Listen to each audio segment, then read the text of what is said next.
Father, the Son, the Holy Spirit. Amen. The Lord bless this vehicle. Those who may use this will use it with care. As they go to travel to work and or to relaxation, O Lord, keep them safe.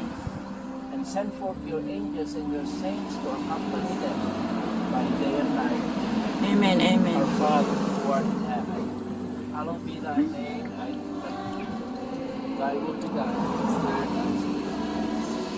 Give us this day our daily And forgive us our sins as we forgive those who sin against us.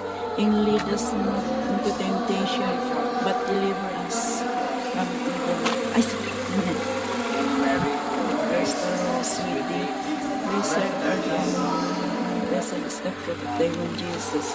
Holy Mary, Mother of God, pray for us sinners, now and at our death. Amen. Father, the Son, the Holy Spirit. Amen. Amen. Thank you, Father. Thank you, Father.